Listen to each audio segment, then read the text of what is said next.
चलिए युवाओं, आज से हम एक श्रृंखला शुरू कर रहे हैं, यूथ विथ जीसस।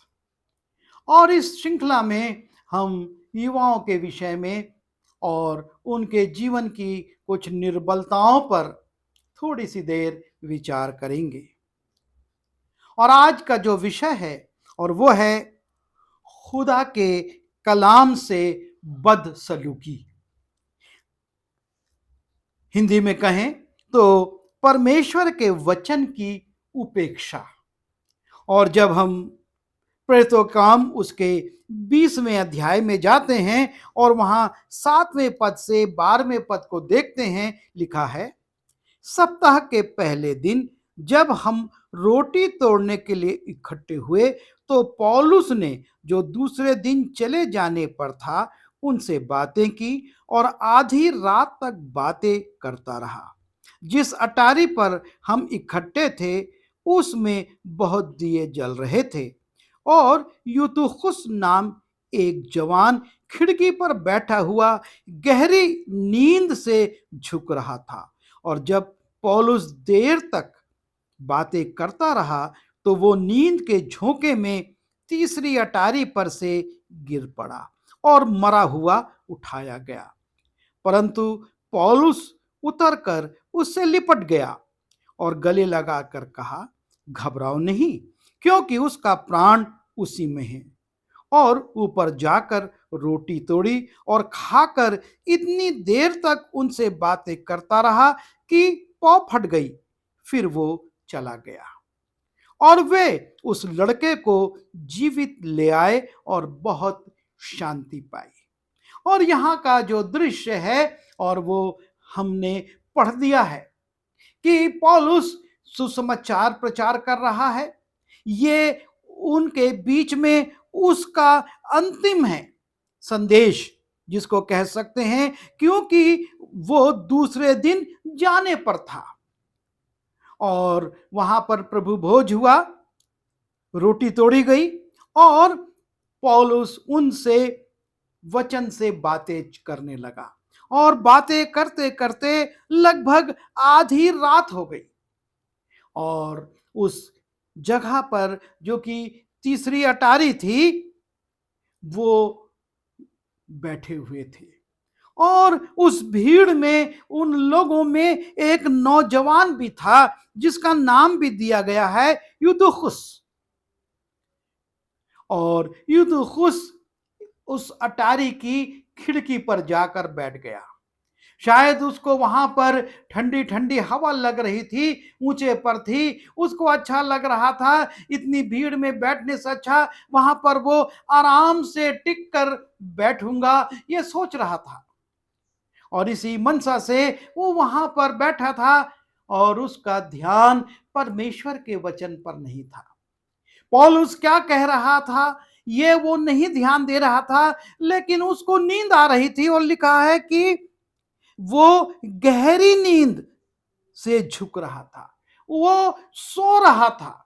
परमेश्वर का वचन प्रचार किया जा रहा था, परमेश्वर का वचन परमेश्वर का दास बोल रहा था और ये नौजवान सो रहा था। उसको क्या कहा जा रहा है, क्या समझाया जा रहा है, क्या चेतावनी दी जा रही है, इससे कोई मतलब नहीं। उसको अपनी नींद से प्यार था और लिखा है वो गहरी नींद से झुक रहा था। ये नहीं कि उसको सिर्फ झपकी आ रही थी, लेकिन लिखा है वो बैठा हुआ, खिड़की पर बैठा हुआ गहरी नींद से झुक रहा था।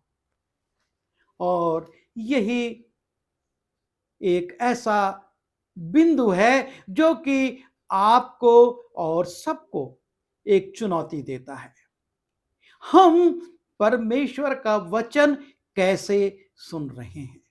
मैं ऐसे बहुत सारे जवानों को देखता हूं जो कि परमेश्वर के भवन में आते हैं, आराधना में, स्तुति में अच्छे अच्छे वाद्य यंत्रों को बजाते हैं, गाते हैं। और जैसे ही वचन का प्रचार शुरू होता है वो या तो अपने मित्र से कुछ बातें करने लगते हैं सिर झुकाकर, या अपने मोबाइल में कुछ करने लगते हैं, या उठकर चले जाते हैं।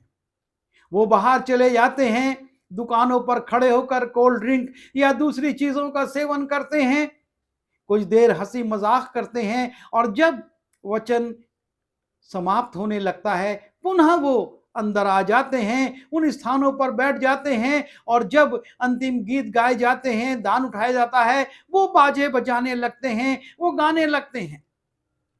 और ये जीवन जो है इस यूस्तुखुस के जीवन के समान है। हम परमेश्वर के वचन का अनादर कर रहे हैं।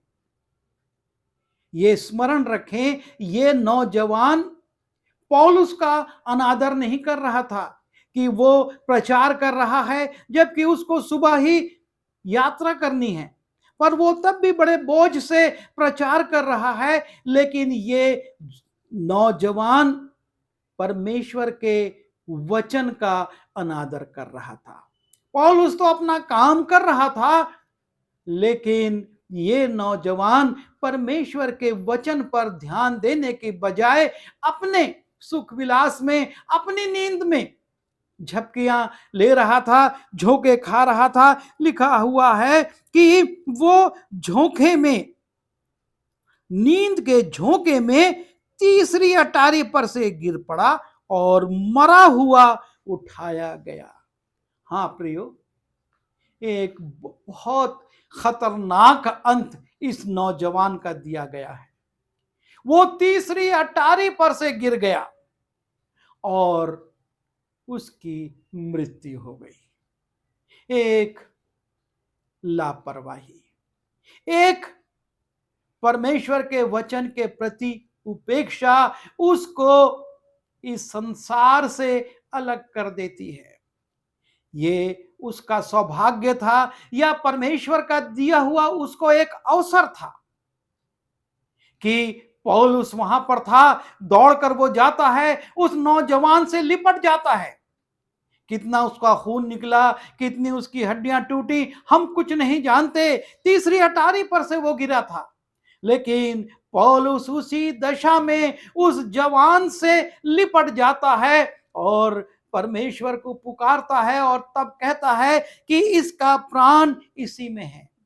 और तब वो उस जवान को छोड़कर फिर से अपने काम में लग जाता है, प्रचार करने लगता है, बातें बताने लगता है, उन लोगों से परमेश्वर की वचन की चर्चा करने लगता है, और इतनी देर तक करता है कि सुबह हो गई, पाँव फट गई।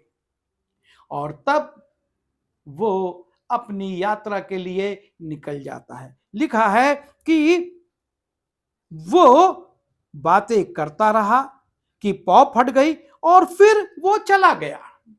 पौलुस वहां से चला गया, लेकिन इस जवान के विषय में लिखा है, और वे उस लड़के को जीवित ले आए और बहुत शांति पाई। यह है परमेश्वर का अनुग्रह। इस नौजवान के साथ परमेश्वर ने देखा, परमेश्वर ने उसको उस बात के लिए चेतावनी दी, और वो गिर गया और मृत्यु तक पहुंच गया।